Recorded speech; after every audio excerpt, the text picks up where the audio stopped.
नमस्कार दोस्तों, मेरा नाम है शिव मोहन। आप सबका हार्दिक स्वागत। आज हमारे साथ है एक बहुत ही special guest, Shekhar Kaushik sir. Welcome to the channel sir. Sir is a psychotherapist, a dreaming expert, a corporate trainer and a lot more. He is an inspiration for me. मैं उनसे काफी कुछ इंस्पायर होता हूँ एंड सीखता हूँ। So it is a pleasure for me to host you sir. And sir, आज हम बात करने वाले हैं ड्रीमिंग के ऊपर, उसके कॉन्सेप्ट से रिलेटेड, उसके मिथ से रिलेटेड, एंड हम ड्रीम क्यों करते हैं generally. So let's sir drive into the topic सीधा ही। Thank you Shivam. Thanks for being with me. ये मेरा प्लेजर है, सच में सौभाग्य है कि आपको जैसे लोगों के साथ इंटरेक्ट करने का मौका मिलता है। And seriously I salute you efforts कि इतने अपॉइंटमेंट कैंसिल होने के बाद में भी आपने ये नहीं छोड़ा, पीछा नहीं छोड़ा, और आज हम लोग दोनों मिलके बातें कर रहे हैं। तो आप बताइए मैं क्या कर सकता हूँ आपके लिए, क्या जानना चाहेंगे। सो सभी दर्शकों को मेरा सादर प्रणाम। पहले तो myself Shekhar Kaushik. I have been a corporate trainer since last 12 years and I'm a psychotherapist, practicing counselor. बाकी शिवम पे छोड़ देते हैं। Shivam, over to you. Sir मेरा फर्स्ट क्वेश्चन ये है कि सर ड्रीम्स हमें आती क्यों है, मतलब ड्रीम्स होती क्या है और आती क्यों है ड्रीम्स। शिवम देखो, पहले ड्रीमिंग के कॉन्सेप्ट को समझने से पहले हमें समझना पड़ेगा कि एक्चुअल में इसके पीछे ना लॉजिक्स क्या हैं, या ये साइकोलॉजिकल इम्पैक्ट होता है या नहीं होता। क्योंकि मैक्सिमम लोग है ना ड्रीमिंग को बहुत हाइपोथेटिकल वे में देखते हैं। उनको लगता है पता नहीं कुछ ऐसा अजीब सा जादू होता है। कई जगह मुझे सुनने में आता है कि हमारी आत्मा शरीर छोड़ के निकल जाती है, स्थूल शरीर जो सूक्ष्म शरीर छोड़ के निकल जाता है वो एस्ट्रल ट्रैवल करती है। उस वजह से वो जहां जहां एक्सपीरियंस करती है वो ड्रीम्स हमें आते हैं। सो ये जो एक कॉन्सेप्ट बना हुआ है, या इससे इसको माइथोलॉजी से जोड़ के देखा जाता है, या इसके अलावा बहुत से ऐसे मिथ हैं जो ड्रीमिंग्स के बारे में लोगों के दिलो दिमाग पे, जहन में बैठे हुए हैं। तो सबसे पहले हम एक बेसिक कॉन्सेप्ट समझना पड़ेगा। साइकोलॉजी कहती है there three states of mind, conscious, subconscious, unconscious. तो मैक्सिमम हम लोग सबकॉन्शियस स्टेट ऑफ माइंड से ड्राइव करते हैं। अपनी मैक्सिमम लाइफ हम लोग सबकॉन्शियस स्टेट ऑफ माइंड से ड्राइव करते हैं। जस्ट फॉर एन एग्जांपल, जो भी आप काम कर रहे होते हैं वहां पे कॉन्शियस नहीं होते हैं हम लोग। एज एन कि हम ब्रश कर रहे हैं वहां पे है नहीं, ड्राइविंग कर रहे हैं, घर से निकल गए हैं तो वहां पे नहीं है, शादी ब्याह के फंक्शन में रहते हैं, फंक्शन में जाना है, वापस जाके आ जाते हैं। इवन घर में भी कोई इवेंट है या शादी, हमें पता तक नहीं लगता कि वो पूरा का पूरा टाइम कहाँ स्पेंड हो गया हमारा। हम सबकॉन्शियस स्टेट ऑफ माइंड से ड्राइव करते हैं मैक्सिमम टाइम। इवन ड्राइविंग जैसा सेंसिटिव पार्ट, हम सबको कॉन्शियस स्टेट ऑफ माइंड में रहना चाहिए, लेकिन फिर भी हम कॉन्शियस स्टेट ऑफ माइंड में नहीं रह पाते, मतलब प्रेजेंस ऑफ माइंड हमारा नहीं रह पाता। सो हम maximum subconscious state of mind में ड्राइव करते हैं साउंड स्लीप को छोड़ के।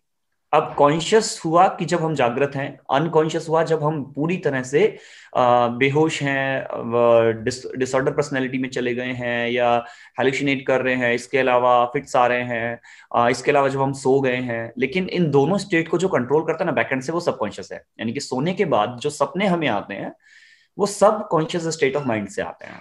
इसका मतलब कॉन्शियस स्टेट ऑफ माइंड का कोई रोल सपने में होता नहीं है। जो भी हम देख रहे होते हैं सपने के अंदर, तो सबसे पहला मिथ हमारा ये मिटना जरूरी है कि जो भी हमारी सबकॉन्शियस के अंदर होता है फैंटेसी के रूप में, उससे हम एक्चुअल में अपने ड्रीम्स को ड्राइव करते हैं।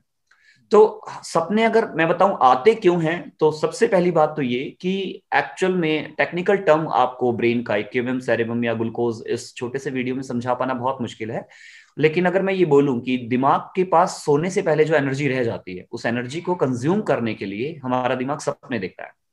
और साइकोलॉजिकल मैनर या मेडिकल साइंस ऐसा बोलती है कि अगर वो सपने हमें हमें नहीं आएंगे तो क्या होगा कि वो एनर्जी जो सपनों में कंज्यूम हो रही है हमारे दिमाग की, ब्रेन की, वो अगर एक साथ ब्लास्ट होके निकलेगी, ब्रस्ट होके निकलेगी, तो वो हेलुसिनेशन का रूप ले लेगी और हम हेलुसिनेट करना शुरू कर देंगे दिन में ही, जागते हुए। तो सोने के बाद हमें सपने आ जाते हैं, बेहतर है हमारे लिए, ताकि हम जागते हुए प्रॉपर नॉर्मल वर्क कर पाए। और अगर ऐसा नहीं हुआ तो फिर होगा क्या, हम हेलुसिनेट करना शुरू कर देंगे दिन में।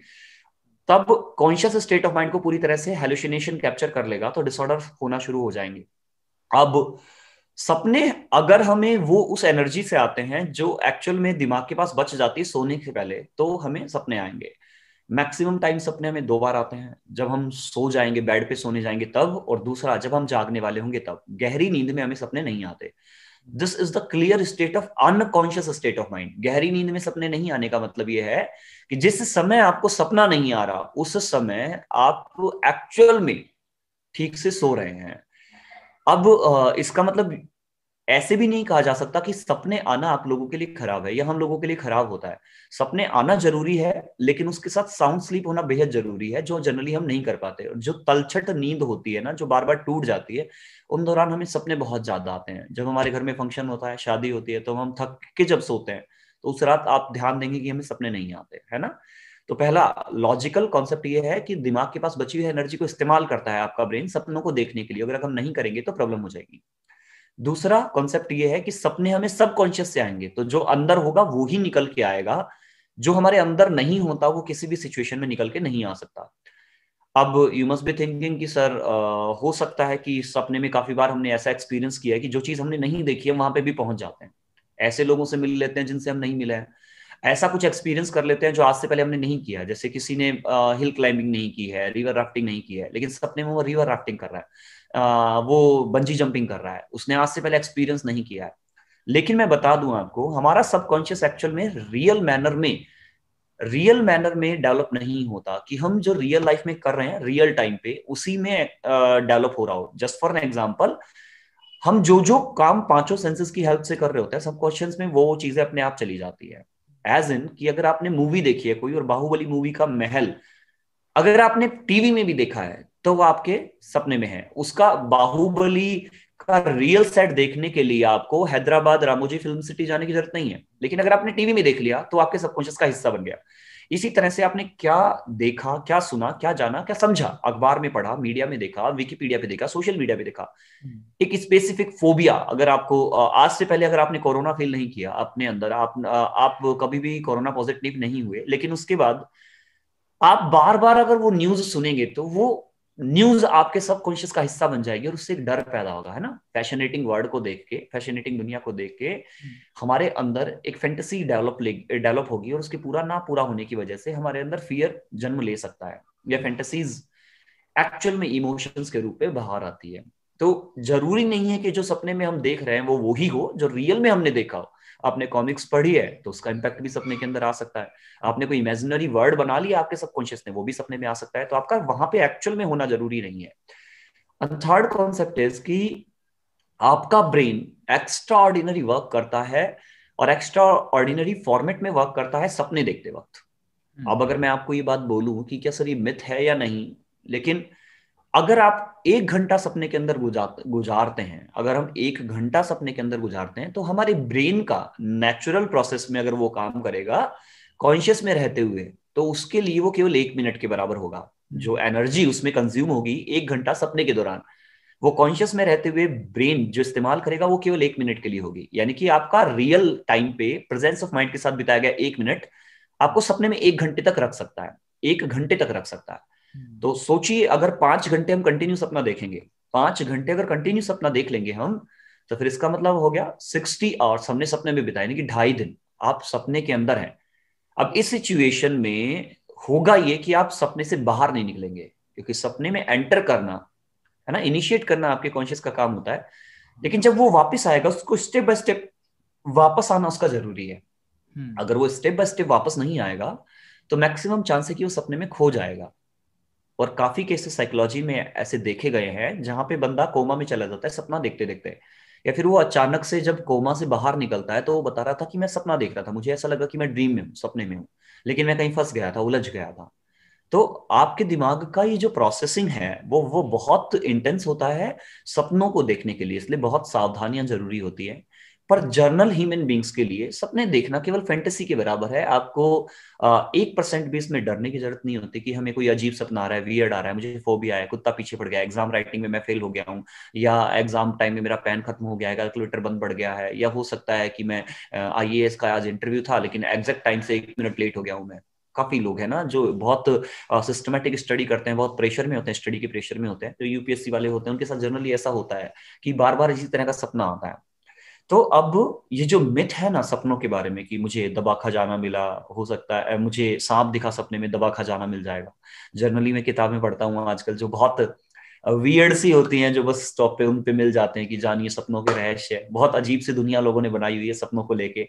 तो कि क्या ऐसा होगा, आपके पीछे अगर कुत्ता पड़ जाता है तो आपका भला होने वाला है, अगर आपको सांप दिख गया दबा खजाना आपको मिलेगा। So these are the myth, actually ऐसा जनरली होता नहीं है और कभी पॉसिबल भी नहीं है ना। सो बहुत से ऐसे डिफरेंट फैक्टर हैं जो सपने के बारे में अगर हम डिस्कस करना चाहेंगे तो बहुत सी ऐसी चीजें हैं जो खुल के निकल के आएंगी, और उसको डिस्कस करने के लिए, डिटेल में डिस्कस करने के लिए चीजें चाहिए हमें एक्चुअल में। एंड अनदर वन, एक कॉन्सेप्ट है बहुत छोटा सा जिसके बारे में बताऊंगा आपको, इसका नाम है lucid dreaming. It's an art. Yes. Lucid dreaming is an art, जहां पे क्या होता है, आप अपने सपने को कंट्रोल कर सकते हैं। जो जो सपना आप देखेंगे उसका मैक्सिमम पार्ट याद होगा। मैं बता दूं आपको, मैक्सिमम लोगों को उठने के 20 मिनट के अंदर अंदर मैक्सिमम सपना गायब हो जाता है, उनका भूल जाते हैं वो लोग। हाँ जी सर। जनरली ऐसा ही होता है। लेकिन अगर आपको मैक्सिमम सपना याद रखना है तो समय 8 ल्यूसिड ड्रीमिंग। सपना आज आपने कहाँ खत्म किया, अगली रात जब आप सोएंगे तो वही सपना आगे से शुरू होगा।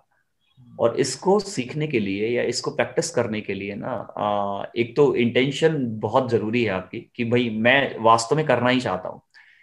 केवल अधूरी सी ख्वाहिश ये काम नहीं करवा सकती, बहुत मेहनत करनी पड़ती है। और दूसरा कि इसमें तभी उलझना चाहिए जब आप इंटेंस लेवल पे जाना चाहते हैं अपनी जिंदगी को, है ना, मतलब रियल मैन और हिप्नोटिज्म से देखना चाहते हैं, आप एस्ट्रल ट्रैवल करना चाहते हैं, तभी उन सब चीजों को ट्राई करना चाहिए। और मैं फिर भी यही कहूंगा मेरे दर्शकों को कि एक्सपर्ट की हेल्प के बिना ये सब करना आपके लिए खतरनाक हो सकता है ना। So these are the concept of dreaming. अगर मैं आपको इंटरेस्टिंग फैक्टर्स बताऊं तो बहुत से हैं ऐसे जो जनरली आप लोगों ने हो सकता है इंटरनेट पे पढ़े हो या देखे हो। सपने में आप घड़ी देख सकते हैं पर टाइम नहीं देख पाएंगे। हाँ। कभी भी ऐसा नहीं होगा कि आप टाइम देख पाएंगे। सपने में आप वॉल क्लॉक देख सकते हैं पर टाइम नहीं देख पाएंगे। शाइन बोर्ड देख सकते हैं पर पढ़ नहीं पाएंगे सपने में। अब क्यों नहीं पढ़ पाएंगे? सिंपल सा रीजन है, क्योंकि वहां कॉन्शियस नहीं होता, और कॉन्शियस के बिना टाइम पढ़ना या साइन बोर्ड को पढ़ना पॉसिबल नहीं हो सकता, है ना। क्योंकि पिक्चर में हमारा दिमाग सोचता है तो पिक्चर है वहां पे, लेकिन इनिशिएट नहीं कर पाता conscious state of mind. Apart from that सपने में मर नहीं सकते आप। अब इसका स्पेसिफिक छोटा सा रीजन है, क्योंकि आज से पहले हमने मौत नहीं देखी, हमें नहीं पता कि मरने के बाद क्या होता है। इसलिए सपने में हम मर नहीं सकते। आप नीचे गिर सकते हैं पहाड़ से, लेकिन जैसे ही नीचे गिरेंगे ना, यू गोना वॉक अप, यार ये क्या था, अचानक से मैं उठ गया। सांप काट सकता है पर आप मरेंगे नहीं। सपने की शुरुआत आपको कभी भी याद नहीं होती। रीजन है क्योंकि सपने की शुरुआत हमेशा कॉन्शियस करता है। And the lucid dreaming is a concept जहां आप एक्चुअल में अपने कॉन्शियस को ट्रेन करते हैं सपनों को देखने के लिए। This is the real concept of lucid dreaming is जहां आप अपने कॉन्शियस को ट्रेंड करेंगे अपने सपनों को कैरी ऑन करने के लिए। और बाकी हर एक सपना जो हमारी जिंदगी में निकल के आता है वो एक्चुअल में कॉन्शियस स्टेट ऑफ माइंड शुरू करता है हमेशा, और देखता उसको सबकॉन्शियस है। और इस वजह से शुरुआत हमें कभी भी याद नहीं होगी, मैक्सिमम टाइम सपने की एंडिंग ही याद होगी, है ना।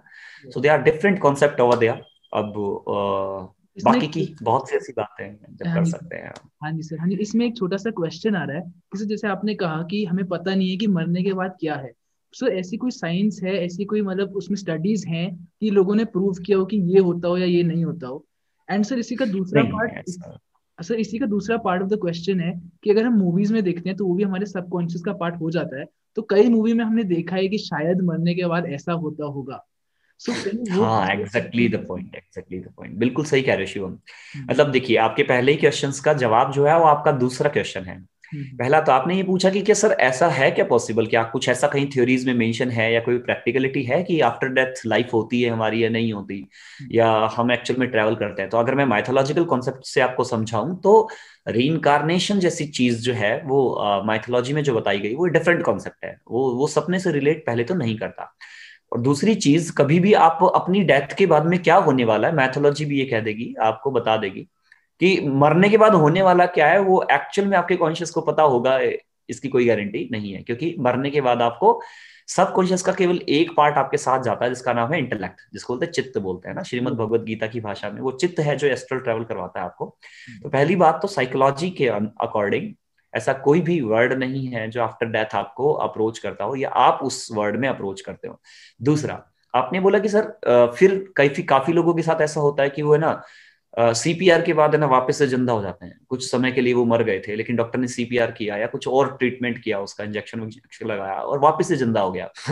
और फिर वो बताते हैं कि यार मुझे है ना ऐसा लगा कि यमदूत लेने आए हैं, फिर वो मेरे को ले जा रहे हैं घोड़े पे बिठा के या भैंसे पे बिठा के ले जा रहे हैं। तो देखिए ये सब चीजें कहाँ से आ रही हैं, क्योंकि एक्चुअल में आपने टीवी में देखा है, पौराणिक शास्त्रों में पढ़ा है, आर्टिकल्स में पढ़ा है, न्यूज़पेपर में पढ़ा है, तो आपके सबकॉन्शियस का हिस्सा है। लेकिन जस्ट फॉर एग्जाम्पल, अगर एक जैपनीज मर जाए, सपोज कीजिए जैपनीज मर जाए जिसकी माइथोलॉजी में यमराज नहीं है, मर जाए, तो क्या फिर वो भी स्वर्ग जाएगा?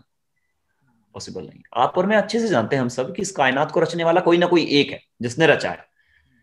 और वो चाहे यीशु के रूप में हो, चाहे मोहम्मद पैगंबर साहब के रूप में हो, चाहे वो ब्रह्म के रूप में हो, चाहे कृष्ण के रूप में हो, राम के रूप में हो, और चाहे वो गुरु ग्रंथ साहिब के रूप में हो, किसी भी धर्म का आधार अगर हम माने तो इस पूरी कायनात को रचने वाला इकलौता ब्रह्म है। तो अगर सेम हमारे साथ होता है, वही जैपनीज के साथ होता, तो हम मान लेते this is a right concept. लेकिन everything is a part of subconscious state of mind, right? हर एक चीज हमारे सबकॉन्शियस में है, तो हमें दिखेगा वही जो हमें हमारे साथ आएगा। यस। तो इस बात को ऐसे समझिए कि हेलुसिनेशन के केस के टाइम पे या डिसऑर्डर पर्सनैलिटी के टाइम पे कभी भी जापानीज बंदे में पितृ देवता नहीं आते जो इंडिया में आते हैं, क्योंकि वहां पे उनके पास ऐसा कोई कॉन्सेप्ट नहीं है। हमारे अंदर कभी भी जापानीज भूत नहीं आता। हमें क्या लगता है, मतलब भूतों को इंटरनेशनल बॉर्डर क्रॉस करने में डर लगता है, वीजा वीजा चाहिए उनको। So this is not possible practically. So जो भी है वो सबकॉन्शियस का ही हिस्सा है।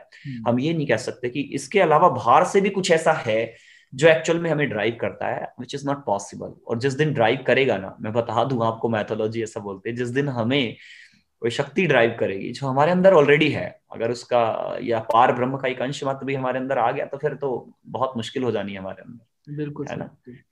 सर हम जैसे बात अच्छा, करें और सर हम बात करें सबकॉन्शियस माइंड की, तो थोड़ा सा ऑफ टॉपिक एक क्वेश्चन आ रहा है मेरे खुद के माइंड में कि अगर कोई चीज हमारे सबकॉन्शियस माइंड में आ गई, हम उसको बार बार फिर ओवर थिंक करना स्टार्ट कर देते हैं कि यार ये यार वो, जो कि हमारे ऑलरेडी सबकॉन्शियस माइंड में आ चुकी है, तो सर वो उस ओवर थिंकिंग को कैसे टैकल करना चाहिए हमें? हाँ देखो शिवम, ये बहुत टेक्निकल टॉपिक है और बहुत हाई स्टेट तक जाना पड़ेगा। हम इस टॉपिक को समझने का मतलब है, अगर हम इसको डिटेल में डिस्कस करेंगे ना, तो बहुत ज्यादा हमें डेप्थ में जाना पड़ेगा और लॉजिक्स को ढूंढना पड़ेगा, क्योंकि सबकॉन्शियस इतना साधारण सा खिलौना नहीं है जो हम एक बार ऊपर से देखें और हमें समझ में आ जाए। There are 4 parts of subconscious state of mind: intelligence, emotion, perception and intellect. अब डिपेंड करता है कि आप इसके कौन से भाग से ओवर थिंकिंग कर रहे हैं। अगर आपके पास फैंटेसीज हैं, मुझे गाड़ी चाहिए, बंगला चाहिए, एक दिन देश का प्रधानमंत्री बन जाऊंगा, और एक बार मैं ऐसा कर लूंगा, काश मेरी भी गर्लफ्रेंड होती, काश मेरी भी शादी हो जाए, ये ओवर थिंकिंग करने का जो प्रोसेस है ना, ये है आपका मन जो फैंटेसीज के रूप में बाहर निकाल के लेके आ रहा है, जिसको बोलते हैं इमोशंस से आप ओवर थिंकिंग कर रहे हैं। एक परसेप्शन है, आप जिद कर रहे हैं, आप अहंकार के अंदर बैठे हुए हैं, आप किसी की बात मानना ही नहीं चाहते, आप चाहते हैं कि एक दिन मैं बन जाऊंगा ना, देखना मेरे पड़ोसी को गोली मार दूंगा, एक दिन जिस दिन मैं बन जाऊंगा ना, फिर मैं बताऊंगा इसको, देखिए इसके साथ मैं क्या करता हूँ, फिर एक दिन जब जब मैं बहुत बड़ा आदमी बन जाऊंगा ना, तब मैं मेरे पापा को दिखाऊंगा, देख ऐसे ऐसे डांटा नहीं करते थे अपने बच्चों को। ये परसेप्शन से आप ओवर ड्रीमिंग कर रहे हैं, है ना? जब छल कपट द्वंद्व द्वेष अंदर है, इमोशंस बाहर निकल रहे हैं। आप अगर ओवर थिंकिंग कर रहे हैं अपना इन दोनों चीजों से, इंटेलेक्ट से, सॉरी परसेप्शन से, और अपने इमोशन से, सो इनसे निकलना बहुत भार है। तो अगर मैं सिंपल वे में समझाऊं, 4 parts of subconscious state of mind: intelligence, emotion, perception and intellect. आपको अपने इमोशंस और परसेप्शन से निकलने के लिए लॉजिक्स की हेल्प लेनी चाहिए। तो अगर आप ओवर थिंकिंग बहुत ज्यादा करते हैं, तो मेरी नजर में इसका प्रैक्टिकल सोल्यूशन है मेडिटेशन। अगर आप मेडिटेशन करते हैं, तो कॉन्शियस स्टेट ऑफ माइंड में टाइम स्पेंड करते हैं, सब कॉन्शियस को सेटल डाउन कर देना और अपने कॉन्शियस को एक्टिवेट कर लेना ही एक्चुअल में रियल कॉन्सेप्ट है मेडिटेशन का। तो अगर आप वो कर पाते हैं तो सबसे बेस्ट है आपके लिए। अगर अदरवाइज इसके अलावा अगर आपको कुछ करना है, मेरी नजर में कुछ करना है, मेडिटेशन नहीं हो पाता आपसे, तो आप एक काम कीजिए, आप चेस खेलिए, सुडोकू कीजिए, क्यूबिक सॉल्व कीजिए, अगर आप करना चाहते हैं तो ब्रेन गेम्स कीजिए। ये ऐसी चीजें हैं जो आपको एक्चुअल में कॉन्शियस स्टेट ऑफ माइंड में लेके आएगी प्रैक्टिकली, और आपको हाइपोथेटिकल सिचुएशन से बाहर निकाल देगी। हाइपोथेटिकल सिचुएशन मतलब जो भी ऐसी चीजें जिसके बारे में हमें नहीं पता कि होगी या नहीं होगी, उन चीजों से अगर आप बाहर निकल जाएंगे तो आपको काफी मदद मिलने वाली है। और इन शॉर्ट लास्ट में अगर मैं बताऊं आपको, तो अपने आप को व्यस्त रखो, अस्त व्यस्त मत रखो, व्यस्त रखो किसी एक काम में। छोटी छोटी हैबिट्स बनाओ, छोटे टारगेट बनाओ, तो हो सकता है आप वहां से निकल आओ। बिल्कुल सर, और बिल्कुल। बताइए। सर एक और छोटा सा, आपने हैबिट का बोला, सर अगर हैबिट हम 1-2 दिन करते हैं, फिर वो 2-3 दिन बाद वापस छूट जाती है, तो सर एक हैबिट को इनकॉर्पोरेट करने का एक सिंपल फंडा इन इन लॉजिकल टर्म्स बता सकते हैं? तो आप इंटरेस्ट क्रिएट कीजिए उस हैबिट में। देखो, हाँ। क्रिकेट अगर आपको खेलना नहीं आता, या कोई भी ऐसा गेम जो आपने आज से पहले नहीं खेला, आपको खेलना नहीं आता, अगर आप उस गेम को आज अपनी हैबिट बनाना चाहेंगे, तो आपके पास केवल एक तरीका है। लॉजिकली सोच के देखो, केवल एक तरीका है। जब तक आपको उस गेम के अंदर इंटरेस्ट नहीं है ना, तब तक आप उसको रेगुलर नहीं करेंगे, क्योंकि आपका दिमाग अपने हिस्से की बातें पहले करेगा। इसको चाहिए इंटरेस्ट, मजा चाहिए किसी भी काम में। जस्ट फॉर एन एग्जाम्पल, जब आप सुबह 9 बजे के स्कूल जाना होता ना, जब 10th क्लास तक हमें, तो हम क्या करा करते थे, बहाने बनाते थे कि यार मम्मी नहीं जाना मेरे को, और पेट दर्द पकड़ के बैठ गया। सुबह 9:30, 9 बजे के स्कूल पे 8:30 से पहले आंख नहीं खुलती थी हमारी। और वही क्रिकेट खेलना हो संडे वाले दिन, सुबह 6-7 बजे उठ के आप ग्राउंड में पहुंच जाते थे कि यार पिच रोकनी है, वहां वहां अगर दूसरी टीम आ गई तो हमें खेलने को नहीं मिलेगा। अब इसमें कारण क्या है इन इन दोनों बातों में? एक एक बार आप 6 बजे उठ रहे हैं अपने आप, उसके लिए मोटिवेशन की जरूरत भी नहीं है। पतंग उड़ाना हो, आप अपने आप छत पे पहुंच जाएंगे। मूवी देखने जाना हो, दोस्तों के साथ पिकनिक पे जाना हो, आपको मोटिवेशन की जरूरत नहीं है। इवन स्कूल टूर जब हम हमारा जाता था, बेस्ट एग्जांपल, जब स्कूल टूर हमारा जाता था तो हम 3-3 दिन तक, 4-4 दिन तक सोते भी नहीं थे। क्या जाना जरूरी है भाई, भाई कब आएगा वो दिन जब मैं दोस्तों के साथ बस में बैठूंगा। तो एक्चुअल में अगर आप किसी भी चीज को डेवलप करना चाहते हैं ना हैबिट के रूप में, तो उससे बोर मत होइए। कोई तरीका ढूंढो पहले उसका कि आपको इंटरेस्ट आएगा क्यों, आपका दिमाग क्यों पढ़ना चाहेगा उसको। ऐसी कोई चीज इंगेज करो। और सबसे बड़ी प्रॉब्लम है कि हम, आप अगर स्टडी की बात कर रहे हो तो इंडियन एजुकेशन सिस्टम में इंटरेस्ट नहीं बन पाता, क्योंकि थियोरिटिकली हम बहुत ज्यादा अप्रोच करते हैं, और जो प्रैक्टिकल पढ़ते भी हैं वो प्रैक्टिकल करके कभी नहीं देखते। तो अगर आप किसी हैबिट को डेवलप करना चाहते हो, मुझे 6 बजे उठना है, मुझे कभी भी लेट नहीं होना, तो फिर आपको दो चीजें करनी चाहिए। एक तो किसी भी हैबिट को डेवलप करने के लिए टारगेट छोटे रखो, क्योंकि जितने लंबे टारगेट हो गए ना, मैं हमेशा उठूंगा, क्या हो गया उठ के, ऐसा क्या क्या मिल जाएगा उठ के। छोटे टारगेट रखो। और दूसरा, जिस काम को करना चाहते हो उसमें इंटरेस्ट बनाओ। मेरे को सुबह जल्दी उठना है, तो एक कोई भी ऐसी चीज डेवलप कर लो जो आपको सुबह उठने के बाद इंटरेस्ट दे। कि सुबह उठते ही पहले ना अखबार आ जाता है, सबसे पहले सुडोकू करना है, पढ़ने के लिए मत उठो, आपका दिमाग कभी नहीं उठेगा। आप डेवलप कर लो कि सुबह ना मॉर्निंग वॉक पे जाना है, सुबह ना ऐसे मॉर्निंग वॉक पे जाना है जिसमें मेरे दोस्त जाते हैं, सुबह सुबह ना मुझे मुझे दूध पीना है। तो ये आपको बहुत जल्दी डेवलप हो जाएगी ये हैबिट, रेदर देन कि आपको पढ़ना है। तो जिस काम में आपका दिमाग इंटरेस्ट ले रहा है उससे रिलेटेड हैबिट डेवलप करना आपके लिए आसान हो सकता है, रेदर देन कि आप वो काम करो जिसमें आपके दिमाग को इंटरेस्ट नहीं है, चाहे वो आपके लिए फायदेमंद हो। क्योंकि दिमाग के लिए क्या फायदेमंद है क्या नहीं, वो एक्चुअल में आपके लिए नहीं सोचता, वो खुद के लिए सोचता है। इसको मतलब नहीं है कि आप चार्टर्ड अकाउंटेंट बन जाएंगे, आप आईएएस बन जाएंगे तो फिर आप उसके बाद आपकी लाइफ कैसे होने वाली है, उसके लिए तो सिरदर्द है कि अगर ये आईएएस बन जाएगा तो फिर ये मेरे लिए तो कब सोचेगा। ये तो खुद के लिए, खुद की ट्रैक पे है, ये स्वार्थी बन जाएगा फिर, है ना। आपका दिमाग आपसे पहले स्वार्थी है। इसलिए जब तक इसको किसी काम में इंटरेस्ट नहीं आएगा आप हैबिट डेवलप नहीं कर पाएंगे, है ना। और एक और छोटा सा मिथ कि सर 21 दिनों में हैबिट डेवलप हो जाती है, it's psychological banner. So let me tell you it's no. ऐसा कुछ नहीं है। 21 दिनों तक लगातार आप कोई काम करेंगे तो हैबिट डेवलप हो ही जाएगी, मतलब अगर इंटरेस्ट है। अगर होने को 3 दिन में पाँच हो जाएगी, अच्छा 5 दिन में हो जाएगी। एग्जैक्टली मैं कह रहा हूँ 2 दिन भी बहुत है, 3 दिन भी बहुत है। अगर आपको मजा आ गया तो 3-4-5 दिन बहुत है, हाँ, और अगर नहीं आया तो 21 महीने भी कम समझ गया। है ना। हाँ जी सर। ठीक, सर इसमें से बताइए। लास्ट 2 क्वेश्चंस पूछना चाहता हूँ जो मेरे माइंड में है। सर फर्स्ट हाँ हाँ क्वेश्चन, जरूर। सर फर्स्ट क्वेश्चन ये है आपके लिए कि what is the advice you would give a 21 year old Shekhar Kaushik, what is the advice? which you would give to a 21-year-old Shekhar Kaushik. अगर मैं 21 साल का होता तो मैं अपने आप को क्या एडवाइस देता उस समय? हाँ जी सर, अभी की हाँ स्टेज क्या में। बात है, बहुत बहुत बहुत लाजवाब क्वेश्चन है। तो मैं, मुझे मेरी लाइफ के पॉइंट ऑफ व्यू से बताना है या फिर आपकी जनरल आपकी पॉइंट आपकी ऑफ? लाइफ के पॉइंट ऑफ व्यू से सर। अच्छा, मेरी लाइफ के पॉइंट ऑफ व्यू से तो मैं मेरी लाइफ के पॉइंट ऑफ व्यू से था, मुझे विजडम पे बहुत जल्दी काम कर लेना चाहिए था। मैं शायद लेट शुरू हुआ। हम्म। मैं जो शुरू हुआ विजडम के ऊपर, मैं सॉफ्ट स्किल्स में उलझा रहा, मोटिवेशन में उलझा रहा, साइकोलॉजी में आने से पहले। तो अगर मैं 21 साल के आज शेखर कौशिक को जवाब देता तो मैं बोलता शेखर कौशिक को कि सारी चीजें छोड़ के पहले गीता पढ़। हम्म। है ना। सो कॉल्ड राइटर्स के पीछे मत भाग, उन लोगों को मत पढ़ जो खुद परसेप्शंस में रहते हैं, एक्चुअल में वो पढ़ जो कंटेंट ओरिजिनल और जेन्युइन है। हाँ जी सर। एंड सर एक लास्ट क्वेश्चन सर। सो आप एक यंगस्टर को या किसी को भी, हमने आज माइंड के बारे में बात करी, सो माइंड को स्टेबल रखने के लिए, अपनी मेंटल हेल्थ पे फोकस करने के लिए, what is your advice for any individual? आप चेस खेलिए साहब, आप सुडोकू कीजिए, and the best way meditation कीजिए। इससे बेहतर कुछ नहीं है, ट्रस्ट में। मेडिटेशन एक्चुअल में आपको कॉन्शियस स्टेट ऑफ माइंड में ड्राइव करवाने का सबसे बेहतरीन तरीका है। अगर आप कर सकते हैं तो ध्यान धारणा समाधि से बेहतर कुछ नहीं है आपकी खुद की आत्मिक शांति के लिए।